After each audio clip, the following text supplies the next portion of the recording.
Welcome back to the channel students. तो इस video से हम लोग आपके केमिस्ट्री एग्ज़ाम की प्रिपरेशन के लिए एक मोस्ट इम्पॉर्टेंट सीरीज़ शुरू करने जा रहे हैं, जिसमें कि आपको ऑर्गेनिक केमिस्ट्री के सभी इम्पोर्टेंट प्रॉब्लम्स सोल्व करवाई जाएंगी। तो one by one in videos को ध्यान से सुनते जाना। आपकी एग्ज़ाम के लिए पूरी ऑर्गेनिक केमिस्ट्री इस सीरीज़ में होने वाली हैं, और इसकी जो भी रिलेटेड नोट्स, जो भी इसके साथ फाइल्स होंगी, वो आपको हमारे टेलीग्राम चैनल पर मिल जाएंगी। उसको ज्वाइन कर लेना। तो स्टार्ट करते हैं। इस वीडियो में है हमारे पास टॉप 35, मतलब मोस्ट इंपॉर्टेंट 35 रीजनिंग क्वेश्चन। सिर्फ रीजनिंग क्वेश्चंस होंगे, बाकी जो प्रॉब्लम्स होंगी वो आपको जो इसके बाद वाली सीरीज की वीडियोस हैं उसमें मिल जाएंगी। तो इसमें हम सिर्फ जो यहाँ पर थ्योरेटिकल पार्ट होता है उसमें से जो कुछ रीजनिंग प्रॉब्लम्स बनती हैं वो मैं आपको इसमें सोल्व करवाने वाला हूँ। ठीक है, तो आप लोगों को इसकी पूरी एक फाइल मिल जाएगी, उससे आप लोग अच्छे से रीड कर सकते हैं और एग्ज़ाम की प्रिपरेशन आपकी बहुत ही बढ़िया होने वाली है। तो स्टार्ट करते हैं। हमारी सबसे पहली प्रॉब्लम है इसमें कि give reason thionyl chloride method is preferred for preparing the alkyl halides from alcohol. Alcohol से अगर अल्काइल क्लोराइड बनाना हो by using the thionyl chloride, वो मेथड अच्छा क्यों है? Because thionyl chloride is SOCl2 alcohol के साथ जब रिएक्ट होती है तो अल्काइल हैलाइड, और साथ जो दो बनते हैं product, that is the sulphur dioxide and the HCl gas, दोनों ही इस्केप हो जाते हैं, तो हमें प्योर अल्काइल हैलाइड ऑब्टेन हो जाता है। इसीलिए ये मेथड चूज किया जाता है, because of the formation of escapable gases. Clear है? तो आगे चलते हैं। सेकंड क्वेश्चन है कि give reason para dichlorobenzene has the higher melting point than that of ortho and the meta isomer. In solid state में क्या होता है कि जिस मोलिक्यूल की मोर क्लोज पैकिंग हो जाए, जो सिमेट्रिकल हो, उसकी मोर क्लोज पैकिंग होगी, तो उसमें इंटरमोलिकुलर फोर्सेस भी स्ट्रॉन्ग बन जाएंगी। ऐसा होता है पैरा डाइक्लोरोबेंजीन में। इट इज़ मोर सिमेट्रिकल क्योंकि दोनों Cl ग्रुप अपोजिट जुड़े हैं, and close packing is better, so therefore it has stronger intermolecular forces of attraction, thus its melting point is higher. Clear है? Third question है alkyl halides though polar are immiscible with water. Alkyl halides polar होते हैं, मतलब उनमें भी charges बनते हैं, but फिर भी वो वाटर में इमिसिबल यानी कि डिजोल्व यानी कि सोलुबल क्यों नहीं होते? ठीक है, क्योंकि सोलुबल होने के लिए उसको वाटर के साथ न्यू बॉन्ड्स बनाने पड़ेंगे। वो बॉन्ड बनाने के लिए जो उसके पुराने बॉन्ड हैं वो ब्रेक करने होंगे, बट न्यू बॉन्ड वीक होते हैं as compare to the old bonds, therefore वो होना पॉसिबल नहीं होता। So this is because the energy required to break the intermolecular hydrogen bond among the water molecules, के जो अपने बॉन्ड्स हैं उनको ब्रेक करवाने के लिए जो एनर्जी चाहिए is much higher than the energy released by the water halide interaction. जो वाटर और हैलोजन में, जो वाटर और अल्काइलाइड में जो इंट्रैक्शन होती है उसमें से काफ़ी लो एनर्जी रिलीज होती है, इसके लिए वो ओल्ड बॉन्ड्स को ब्रेक नहीं कर पाता, therefore it is immiscible.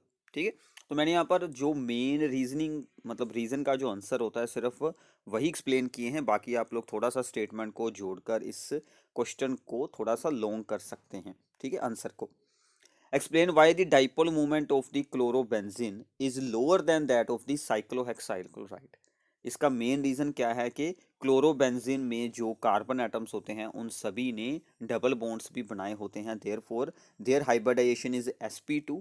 So sp2 hybridised होने के कारण उनकी इलेक्ट्रो नेगेटिविटी ज़्यादा होती है, जिसके कारण के वो यहाँ से Cl के जो यहाँ पर इलेक्ट्रॉन्स होते हैं उनको अपनी तरफ अट्रैक्ट कर कर रखता है, देयरफॉर डाइपोल मूवमेंट डिक्रीजेस। इसके अलावा आप लोग ये कह सकते हैं कि रेजोनेंस के कारण CCl बॉन्ड में पार्शियल डबल बॉन्ड करेक्टर आ जाता है, जिसके कारण के वो बॉन्ड शॉर्ट हो जाता है और डाइपोल मूवमेंट डिक्रीज हो जाती है। सो दो रीज़न है, एक तो sp2 hybridised carbon atom which is more electronegative, and second is the partial double bond character between the C and Cl bond.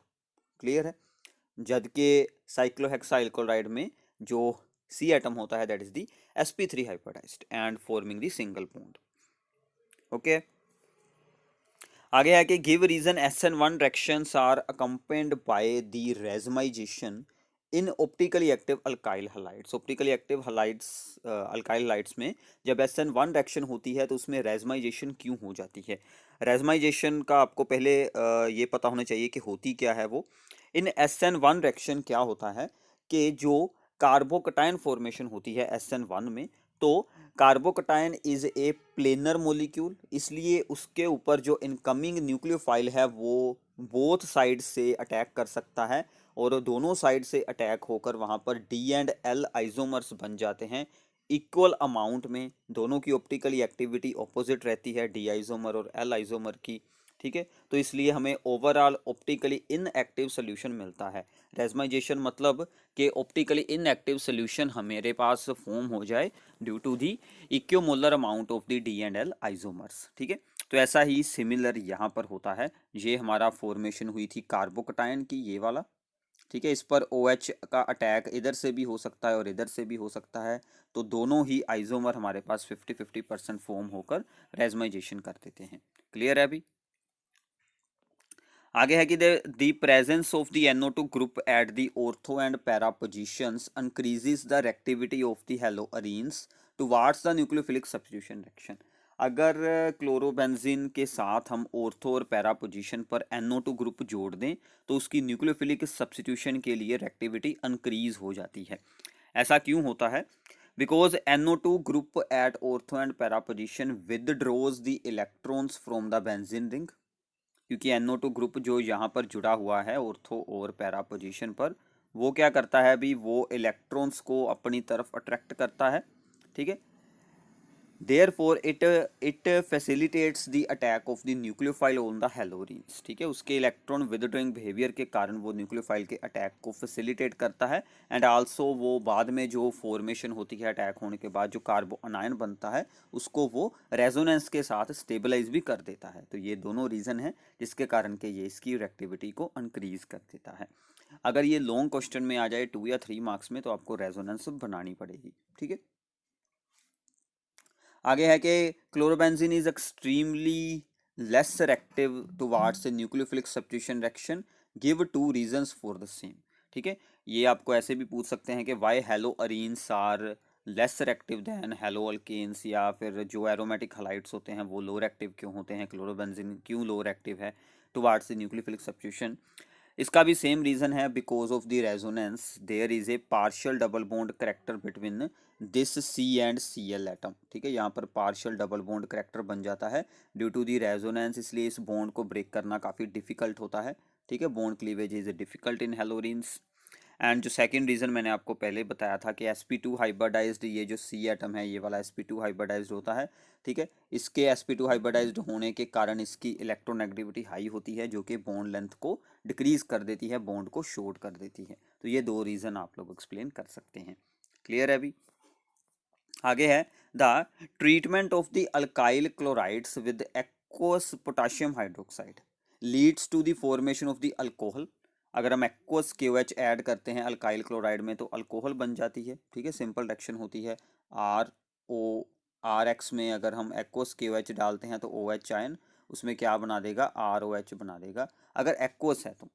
Otherwise उसने कहा है कि अगर हम अल्कोहलिक ऐड करते हैं potassium hydroxide then it gives the alkenes, तो उसमें क्या हो जाती है, एलिमिनेशन हो जाती है। अब देखिए अल्कोहलिक के केस में क्या होगा कि वहां पर अल्को ऑक्साइड आयंस भी प्रेजेंट होंगे, RO ions which being the stronger base than the OH ion, वो स्ट्रोंगर बेस होते हैं। वो क्या करते हैं कि वो क्या करते हैं कि अल्काइल हलाइड में से हाइड्रोजन एटम को अब्स्ट्रैक्ट कर लेते हैं और बाद में वहां पर एलिमिनेशन हो जाती है और वो अल्कीन्स बन जाते हैं। So main reason is the alkoxide ions that are present in the alcoholic potassium hydroxide which are being stronger base than the hydroxide ion. Clear है अभी? तो थोड़ा सा स्पीड में मैं आपको समझा रहा हूँ क्योंकि एग्ज़ाम टाइम है, तो आपको भी ये सब कुछ ऑलरेडी आपने थोड़ा बहुत तो कहीं ना कहीं किया होगा। अगर कुछ भी डिफ़िकल्टी लगती है आप लोग वीडियो को पॉज कर रीड करें, आपकी स्क्रीन पर सभी आंसर साफ साफ आ रहे हैं, ठीक है।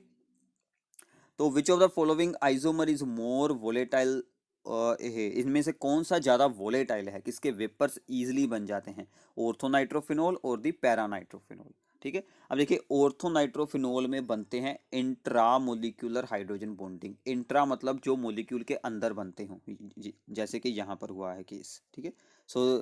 सो this is the intramolecular hydrogen bonding, therefore इसका बॉइलिंग पॉइंट लो रहेगा, और जिसका बॉइलिंग पॉइंट लो है उसके वेपर प्रेशर ईजिली बनेंगे, ठीक है। So therefore it is more volatile. So ortho nitrophenol is more volatile due to the intramolecular hydrogen bonding, ठीक है। Therefore its boiling point is also lower. जो होता है पैरा नाइट्रोफिनोल, उनमें बनते हैं इंटर मोलिक्यूल, मतलब एक मोलिक्यूल और दूसरे मोलिक्यूल के बीच, और इंट्रा मतलब within the same molecule, ठीक है। क्लियर है अभी? Next is the out of the tertiary butyl alcohol and यहाँ पर n butanol, which one will undergo acid catalysed dehydration faster and why? अब देखिए, टर्शरी ब्यूटाइल अल्कोहल और जो नॉर्मल स्ट्रेट चेन वाला ब्यूटेनॉल है, उनमें से कौन यहाँ पर फास्टर एसिड कैटलाइज्ड डिहाइड्रेशन दिखाएगा? ये क्वेश्चन जो होते हैं ना, ये पूछे जाते हैं मैकेनिज्म में से, ठीक है। तो मैकेनिज्म आपको थोड़ा सा याद होना चाहिए कि पहले इसका आंसर आपको अंडरस्टैंड करना चाहिए कि जो थर्ड डिग्री अल्काइल जो अल्कोहल है वही डिहाइड्रेशन ईजिली शो करेगी, फास्टर करेगी, बिकॉज इसमें क्या होगा कि मैकेनिज्म में क्या होता है कि पहले H पॉजिटिव OH में ऐड होता है, ठीक है। तो फिर OH में जब ऐड होता है ऑक्सीजन क्या क्या बन जाता है, O पॉजिटिव, और ये बाद में H2O की फॉर्म से यहाँ से बाहर निकलकर एक कार्बोकटायन बनाता है। अब ये कार्बोकटायन यहाँ पर फॉर्म हुआ है, that is the third degree, ठीक है। तो third degree carbocations are more stable. अगर हम बात करते हैं यहाँ पर एन ब्यूटेनॉल की, उसमें क्या बनना था, वह प्राइमरी कार्बोकटायन, वो लो स्टेबिलिटी वाला होता है, थर्ड डिग्री हायर स्टेबिलिटी वाला होता है। तो फिर थर्ड डिग्री जो बनाएगा कार्बोकटायन वही फास्टर रिएक्शन करेगा। So therefore the third degree जो ब्यूटाइल अल्कोहल है वो यहाँ पर फास्टर रिएक्शन शो करेगा। क्लियर है? आगे आके why phenol undergoes electrophilic substitution more easily than the benzene? Phenol में इलेक्ट्रोफिलिक सब्सटीट्यूशन इजीली क्यों हो जाती है? क्योंकि फिनोल में जो यहाँ पर हाइड्रोक्साइड ग्रुप होता है वो रिंग को एक्टिवेट कर देता है। This is due to the strong ring activation effect of the OH group attach to the benzene ring. अगर लॉन्ग क्वेश्चन में आए तो आपको फिनोल की रेजोनेंस ड्रॉ कर देनी है। क्लियर है? Account for the following that the tertiary butyl chloride on heating with the sodium methoxide के साथ अगर हम किसी अल्काइल हलाइड को रेक्ट करवाते हैं तो ईथर फॉर्मेशन की ये रिएक्शन है, विलियमसन सिंथेसिस। बट यहाँ पर क्या हुआ है, this gives the 2 methyl propene, एक अल्कीन बन गया है instead of the ether. Ether बनने की बजाय अल्कीन क्यों बन गया? ठीक है, अब देखिए ये है, this is the tert alkyl halide and this is the sodium methoxide.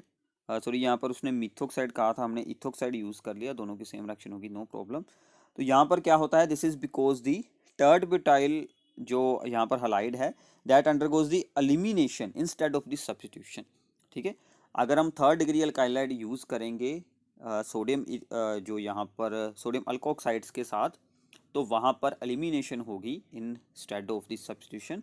तो ये बात आप लोगों ने याद रखनी है, this is very very important concept. तो आगे चलते हैं। Give reasons why boiling point of ethanol is higher than in comparison to the methoxymethane. Because ethanol एक अल्कोहल है और अल्कोहल्स में स्ट्रॉन्ग इंटरमोलिकुलर हाइड्रोजन बॉन्ड बनते हैं, ईथर्स में वीक होती हैं dipole dipole interaction only, there is no hydrogen bonding in ether, so therefore its boiling point is higher. Clear है अभी? गिव रीजन, एक साइड पर है यहाँ पर CH3 this is ether on reaction with HI gives the alcohol and the third degree alkyl halide as a main product but not as third degree alcohol and 1 degree alkyl halide। मतलब पूछा क्या गया है कि अगर एक ether हो जिसकी एक साइड पर हो थर्ड डिग्री ग्रुप, एक साइड पर हो प्राइमरी ग्रुप, वो HI के साथ करता है रिएक्शन, वो थर्ड डिग्री वाला हलाइड बनाता है और 1 डिग्री वाला अल्कोहल बनाता है, ऑपोजिट क्यों नहीं करता? थर्ड वाला अल्कोहल क्यों नहीं बनाता, वन वाला हलाइड क्यों नहीं बनाता? ठीक है, because in this group one alkyl group is the tertiary which gives the more stable third degree carbocation।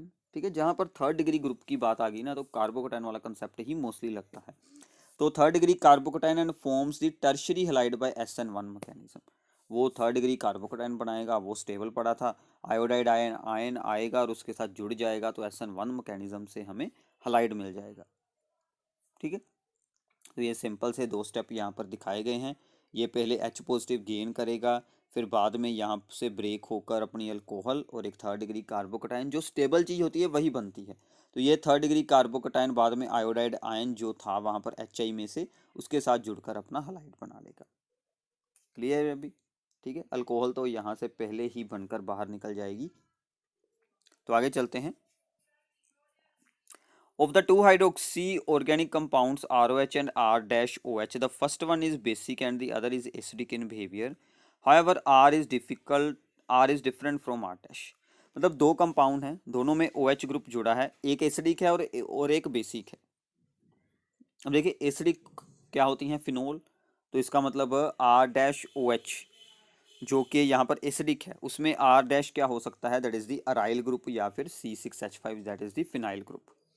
और जो R है जो कि यहाँ पर बेसिक है, ये वाला जो बेसिक है, बेसिक में क्या हो सकता है, R is the aliphatic third degree group. ठीक है, तो R क्या हो सकता है, टर्शरी अल्काइल ग्रुप, क्योंकि जितने ज़्यादा अल्काइल ग्रुप होंगे उतनी ज़्यादा बेसिक करेक्टर इंक्रीज हो जाएगा। ठीक है भी, आगे है give reason CH3CHO, that is the aldehyde, is more reactive than the ketone towards the reaction with HCl. तो सिंपल होता है अभी, न्यूक्लियोफिलिक एडिशन रिएक्शंस में क्या होता है कि जो एल्डिहाइड्स होते हैं that are more reactive than the ketones towards the nucleophilic addition reaction. ठीक है, इसका रीजन क्या है कि this is because in ketones में दो अल्काइल ग्रुप जुड़े होते हैं, एल्डिहाइड में एक अल्काइल ग्रुप जुड़ा होता है। दो अल्काइल ग्रुप क्या करते हैं कि अपने इंडक्टिव इफेक्ट के साथ जो magnitude of the positive charge on the carbon होता है जिस पर के न्यूक्लियोफाइल ने अटैक करना है, उसको डिक्रीज करवा देते हैं। कौन, जो अल्काइल ग्रुप जुड़े हैं, कीटोन में दो हैं, एल्डिहाइड में एक है, तो जिसमें ज़्यादा अल्काइल ग्रुप जुड़े हैं वो उतना ज़्यादा पॉजिटिव चार्ज को डिक्रीज कर देगा और न्यूक्लियोफाइल का अटैक होना मुश्किल हो जाएगा। इसलिए ऐसा होता है कि कीटोन्स में दो अल्काइल ग्रुप होने के कारण these are the less reactive towards the nucleophilic addition reaction than the aldehydes. Clear है? आगे है कि give reason pH of the reaction should be carefully controlled while preparing the ammonia derivatives of the carbonyl compound. Ammonia derivatives को बनाने के वक्त हमें weakly acidic medium रखना पड़ता है। ठीक है, बिकॉज उसके साथ रिएक्शन फास्ट हो जाती है। But in strongly acidic medium क्या होगा कि ammonia derivatives being basic, ammonia derivatives ही बेसिक होते हैं, will react with the hydrogen of the acid and will not react with the carbonyl compound. अब इसमें होता क्या है कि भी अमोनिया डेरिवेटिव ने एक्चुअल में कार्बोनिल कंपाउंड पर अटैक करना होता है। ठीक है, बट अगर हम ज़्यादा एसिड ऐड कर देंगे तो वो अमोनिया डेरिवेटिव तो बेसिक होता है, वो हमारे एसिड के साथ ही रिएक्ट हो जाएगा और वो कार्बोनिल कंपाउंड के साथ रिएक्ट ही नहीं होगा। ठीक है, तो ये यहाँ पर बनाकर दिखाया है कैसे वो रिएक्ट हो सकता है। This is the ammonia derivative journal formula. यहाँ पर Z की यहाँ पर अलग अलग ग्रुप लगते हैं, इसमें H पॉजिटिव ऐड हुआ तो यहाँ पर तो आकर NH3 पॉजिटिव बना लेगा। क्लियर है अभी? आगे है account for the following, there are 2 NH2 groups in the semicarbazide, this is the formula of the semicarbazide, this is also a ammonia derivative. However, only one is involved in the formation of the semi-carbazone. Semi-carbazone की formation में सिर्फ यही NH2 क्यों group use होता है, ये वाला क्यों नहीं होता? क्योंकि जो यहाँ पर N एटम CO के साथ डायरेक्टली जुड़ा है उसमें क्या हो जाएगी, रेजोनेंस में वो इन्वॉल्व हो जाएगा उसका इलेक्ट्रॉन पेयर, और that is not free for the nucleophilic attack. So this is the main reason कि as a result of the as a result of the resonance, electron density on the NH2 group decreases and hence it does not act as the nucleophile। ठीक है, तो ये जो दोनों N atom directly C के साथ जुड़े हैं ये रेजोनेंस में इन्वॉल्व कर लेते हैं अपने इलेक्ट्रॉन्स को और कुछ ऐसा बना सकते हैं वन बाय वन, और NH2 ग्रुप फ्री रहता है, वो फिर अटैक कर सकता है एज ए न्यूक्लियोफाइल। ठीक है,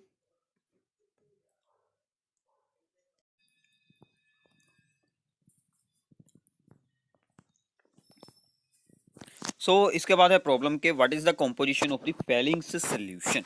तो फेलिंग सोल्यूशन में एक्चुअल में दो सोल्यूशंस होते हैं, Fehling solution A and Fehling solution B. Fehling solution A क्या होता है, blue coloured solution of the copper sulphate, and Fehling solution B क्या होता है, this is the colourless aqueous solution of the sodium potassium tartrate in the basic medium. ठीक है, तो ये आप लोगों ने याद रखना है। इसके बाद आता है give reason oxidation of the propanal is easier than the propanone, यानी कि एल्डिहाइड की ऑक्सीडेशन इजी है देन द कीटोन, क्योंकि एल्डिहाइड्स में सीओ ग्रुप के साथ एक हाइड्रोजन जुड़ी होती है जिसके कारण उसकी ऑक्सीडेशन इजी होती है, बट कीटोन्स के केस में ऐसी कोई हाइड्रोजन सीओ ग्रुप के साथ होती नहीं, इसलिए उसकी ऑक्सीडेशन यहाँ पर डिफिकल्ट हो जाती है। ठीक है, give reason that alpha hydrogen of the aldehyde and ketones is acidic in nature. जो अल्फा हाइड्रोजन होता है एल्डिहाइड और कीटोन में, वो एसिडिक क्यों होता है नेचर में? एसिडिक यानी कि वो H पॉजिटिव की फॉर्म में रिलीज हो सकता है। तो पहले अल्फा हाइड्रोजन क्या होता है वो आपको अंडरस्टैंड करना होगा। तो अल्फा हाइड्रोजन क्या चीज होती है?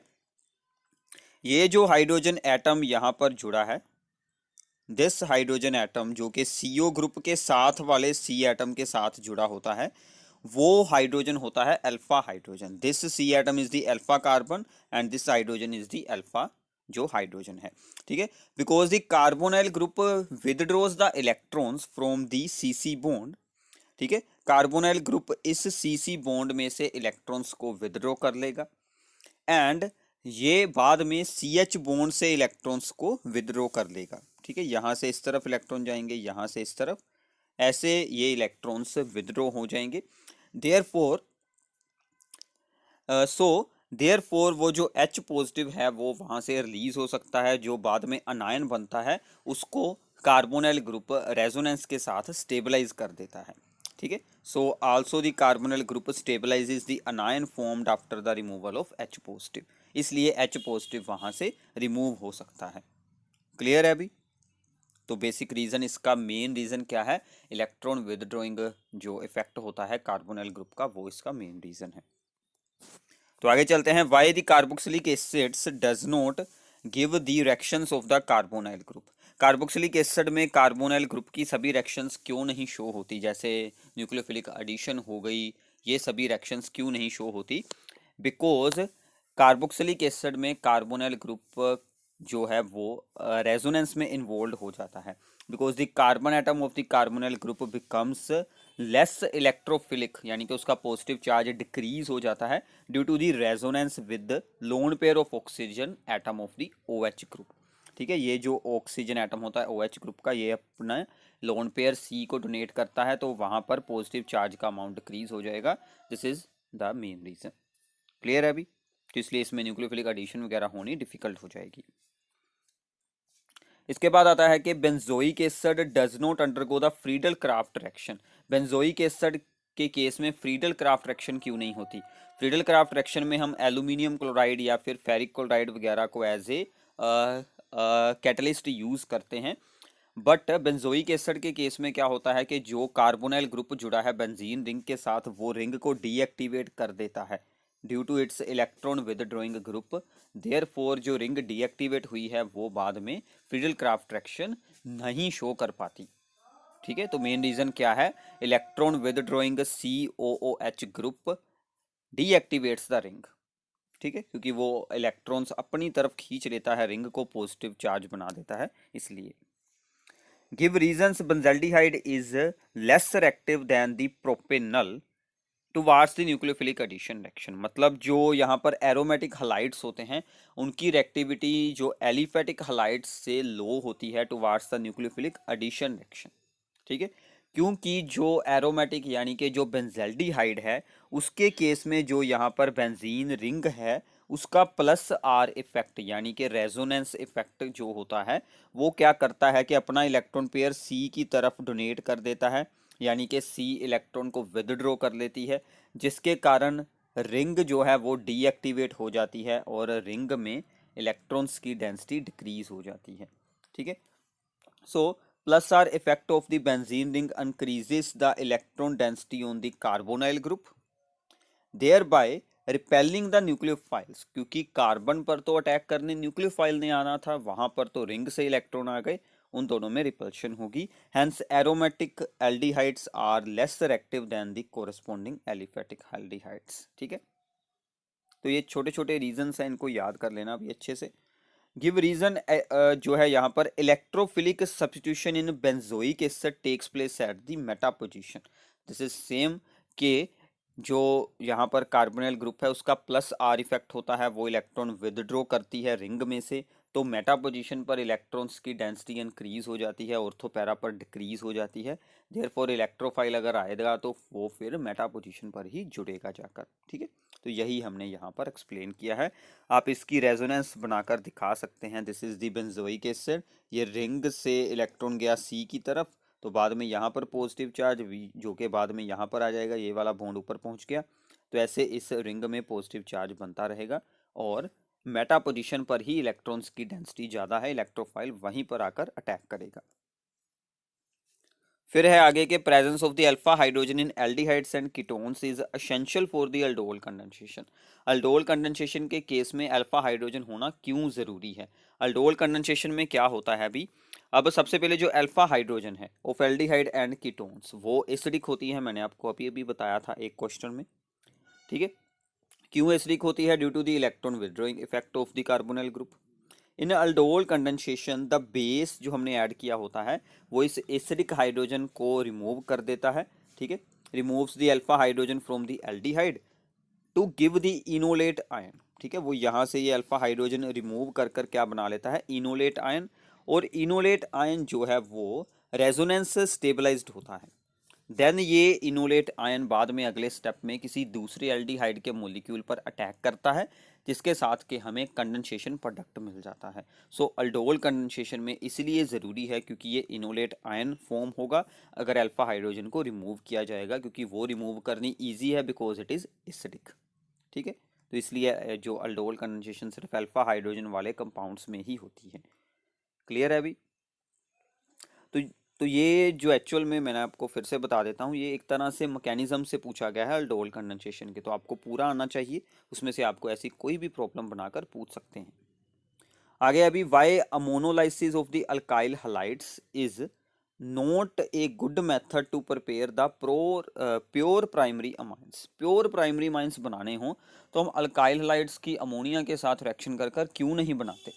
ठीक है, बिकॉज प्राइमरी अमाइंस अगर जब बन जाते हैं अल्काइल हलाइड को अमोनिया के साथ रिएक्ट कर कर, वो प्राइमरी अमाइन खुद फिर से न्यूक्लियोफाइल की तरह एक्ट कर कर फिर से अल्काइल हलाइड पर अटैक कर कर सेकेंडरी माइन, वो सेकेंडरी माइन फिर से अटैक कर कर थर्ड डिग्री माइन, ऐसे ही क्वाटनरी साल्ट तक ये प्रोसेस चलती है। इसलिए हमें प्योर प्राइमरी माइंस तो इसमें मिलते नहीं, हमें मिल जाता है mixture of the primary secondary third degree mines with the quaternary salts. इसलिए हम इस प्रोसेस को नहीं यूज़ करते। कुछ ऐसी ये प्रोसेस होती है। This is the alkyl halide reacts with the ammonia to give the primary amine, it reacts with the alkyl halide again to give the secondary mine, secondary mine attacks on the alkyl halide to give the third degree, and third degree attacks on the alkyl halide to give the quaternary ammonium salts। ठीक है, तो ऐसे कुछ इसमें process हो जाती है। इसके बाद है कि account for the following, ethylamine is soluble in water whereas aniline is not। ethylamine forms the hydrogen bonding with the water molecules, but in case of the aniline, large hydrophobic aryl group decreases the extent of the hydrogen bonding, therefore it is not soluble। Clear है अभी? तो simple से question है, अगर थोड़ा सा आप लोग अंडरस्टैंड इसको कर लेते हैं तो बहुत ही अच्छी बात हो जाएगी। आगे है कि give reason that the secondary methylamine is more basic than the third degree methylamine in an aqueous solution. अब देखिए, एक्वस सोल्यूशन में जो अमाइंस होते हैं उनका बेसिक स्ट्रेंथ आपको याद रखना है। एक्वस सोल्यूशन में हमारे पास टोटल इफेक्ट लगते हैं 3। तो 3 इफेक्ट कौन कौन से हैं? सबसे पहला है यहाँ पर solvation effect and the steric hindrance. ये दोनों के अकॉर्डिंग अगर हम ऑर्डर ऑफ बेसिसिटी बनाएं तो प्राइमरी इज द स्ट्रॉन्गेस्ट, फिर सेकेंडरी, फिर third degree. But due to the inductive effect third degree सबसे स्ट्रॉन्ग होना चाहिए बेस। इन दोनों को ज्वाइन करने के बाद हमें ओवरऑल क्या रिजल्ट मिलता है कि secondary is the strongest, then primary, then third degree, अगर सभी मिथाइल ग्रुप हों। अगर इथाइल या कोई और ग्रुप हैं तो ये बन जाएगा 2 3 1। ठीक है, मिथाइलमाइंस यानी कि CH3 ही जुड़े हैं जो उन्होंने पूछा था ऊपर, उस केस में 2 1 3। ठीक है, तो सेकेंडरी हमेशा स्ट्रोंगेस्ट रहेगा एक्वस सोल्यूशन में बेसिक स्ट्रेंथ के वे के साथ, तो secondary amine is the strongest base. ठीक है, ये आप लोगों ने याद रखना है। Due to the combining effect of the inductive effect, solvation effect and the steric hindrance. अगर शॉर्ट क्वेश्चन बनाना है तो आप इतना ही बना दीजिए, बहुत अच्छा है कि due to the combining effect of all these three therefore secondary is the strongest base in the aqueous solution। अगर आएगा गैस फेस में तो यही ऑर्डर आपने अप्लाई करना है इंडक्टिव इफेक्ट वाला, क्योंकि गैस फेस में ओनली इंडक्टिव इफेक्ट ही अप्लाई होता है। आगे है give reason although the NH2 group is ortho para directing in electrophilic substitution but yet aniline on the nitration give the good yield of the meta nitroaniline। अब देखिए क्या है कि NH2 एक ऑर्थो पैरा डायरेक्टिंग ग्रुप है। अगर हम aniline के साथ NO2 जोड़ना चाहते हैं तो ऑर्थो पैरा प्रोडक्ट ही मेनली फॉर्म होने चाहिए थे, बट क्या होता है कि मेटा प्रोडक्ट सबसे ज़्यादा बन जाता है। इसका रीज़न क्या है कि जब हम एसिड यूज़ करते हैं एनिलीन के साथ तो वो एसिड में से H पॉजिटिव को अपने साथ ज्वाइन कर लेता है NH2 ग्रुप, और वहाँ पर NH3 पॉजिटिव बन जाता है।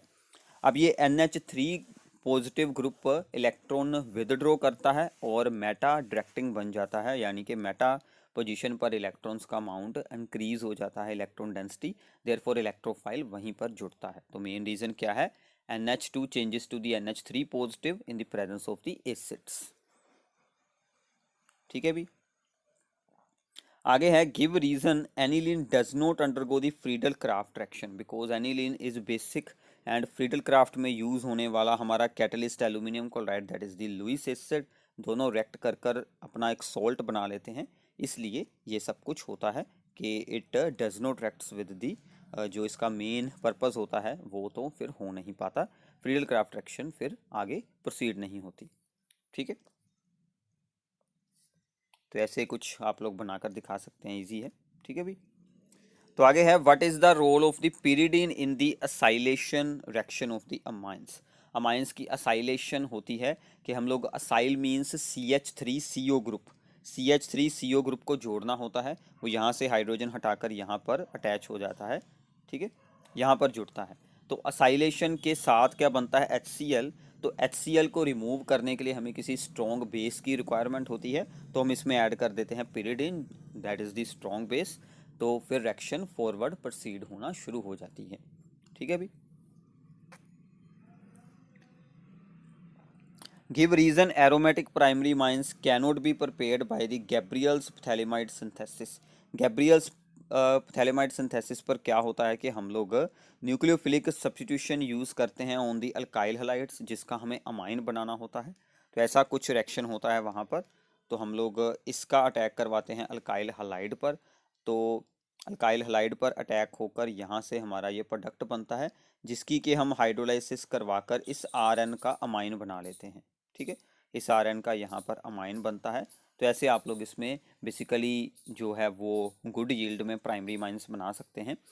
तो प्राइमरी माइंस एलिफेटिक ही बनते हैं ओनली। अब देखिए अगर मैं RX की जगह पर यूज़ कर लेता यहाँ पर बेंजीन वाला यानी कि एरोमेटिक हलाइड, तो एरोमेटिक हलाइड के केस में क्या होगा कि न्यूक्लियोफिलिक अटैक हो पाना ही काफ़ी ज़्यादा यहाँ पर डिफ़िकल्ट होता है। यहाँ पर न्यूक्लियोफिलिक अटैक यानी कि इस N का अटैक इस पर करना हो तो वो काफ़ी डिफिकल्ट होगा, because the carbon halogen bond is very very strong due to the partial double bond character, इसलिए उसके ऊपर न्यूक्लियोफिलिक सब्स्टिट्यूशन करवाना काफ़ी डिफिकल्ट होता है। यही आपने यहाँ पर एक्सप्लेन कर देना है। आगे हमने यही लिखा है कि in case of the aromatic halides nucleophilic substitution is very difficult because there is the partial double bond character between the carbon and halogen due to the resonance. ठीक है अभी, मतलब सब कुछ एक दूसरे के साथ जुड़ा हुआ है, पहला चैप्टर दूसरा चैप्टर सभी ऑर्गेनिक के चैप्टर्स के रीजंस आपके जुड़ जाएंगे। तो आगे है कि acetylation of the aniline reduces its activation effect. Acylation के साथ एक्टिविटी रिंग की डिक्रीज हो जाती है। हम बेसिकली असाइलेशन यूज़ ही इसीलिए करते हैं कि ताकि रिंग की एक्टिवेशन डिक्रीज कर सके, बिकॉज आफ्टर द अस्टाइलेशन जो NH के साथ ये COCH3 ग्रुप जुड़ा है वो इलेक्ट्रॉन विदड्रॉइंग होता है, जो कि electron density upon the N atom को डिक्रीज कर देता है, इसलिए रिंग की एक्टिवेशन डिक्रीज हो जाती है। ठीक है, ओके अभी इसके बाद है कि aromatic diazonium salts are more stable. जो एरोमेटिक डाइजोनियम साल्ट होते हैं, ठीक है, जैसे कि डाइजोनियम क्लोराइड होता है, बेंजीन डाइजोनियम क्लोराइड, वो ज़्यादा स्टेबल होता है अपने एलिफेटिक डाइजोनियम साल्ट के मुकाबले। अब देखिए डाइजोनियम साल्ट्स में क्या है कि एन के ऊपर होता है पॉजिटिव चार्ज, तो इस पॉजिटिव चार्ज को डिस्पर्स करने के लिए हमें चाहिए होती है रेजोनेंस। तो रेजोनेंस तो फिर जो बेंजीन रिंग है उसमें ही फॉर्म होगी, यानी कि जो एरोमेटिक ग्रुप है, इसलिए ये स्टेबल हो जाता है। तो this positive charge is well dispersed in the aromatic diazonium salts through the resonance. तो आप लोग बनाकर दिखा सकते हैं, पूरी रेजोनेंस बिल्कुल ईजी है। यहाँ से इलेक्ट्रॉन पेयर जाएगा एन की तरफ, तो बाद में पॉजिटिव चार्ज यहाँ पर बन जाएंगे दो बॉन्ड, तो बाकी बाद में ये जो चार्ज है वो रिंग में घूमेगा और बाद में आपकी रेजोनेंस स्ट्रक्चर्स बन जाएंगी। स्टार्टिंग करनी थोड़ी सी डिफिकल्ट होती है, बाकी स्ट्रक्चर्स तो इजीली बन जाती हैं। Such charge delocalization is not possible in the aliphatic diazonium salts, ठीक है, वहाँ पर ऐसा कुछ नहीं हो सकता, इसलिए उनकी स्टेबिलिटी लो है। एक क्वेश्चन हो रहा है हमारे पास कि aniline cannot be prepared by the ammonolysis of the chlorobenzene. Chlorobenzene को डायरेक्ट अमोनिया के साथ रिएक्ट करवाकर क्यों नहीं हम एनिलीन बना सकते? बिकॉज क्लोरोबेंजीन में न्यूक्लियोफिलिक सब्स्टिट्यूशन होना काफ़ी डिफिकल्ट है। सी और सी एल का बॉन्ड काफ़ी स्ट्रॉन्ग होता है due to the partial double bond character. यहाँ पर भी सेम रीज़न मिलेगा। तो ये थे आपके लिए टॉप 35 रीजनिंग क्वेश्चंस जो कि आपके एग्जाम के लिए काफ़ी इंपॉर्टेंट है। आई होप कि आपको अच्छे से अंडरस्टैंड हो गया होगा। इस सीरीज़ की बाकी की वीडियोस को ज़रूर देखना, आपकी कंप्लीट ऑर्गेनिक हो जाएगी। Thanks for watching this video.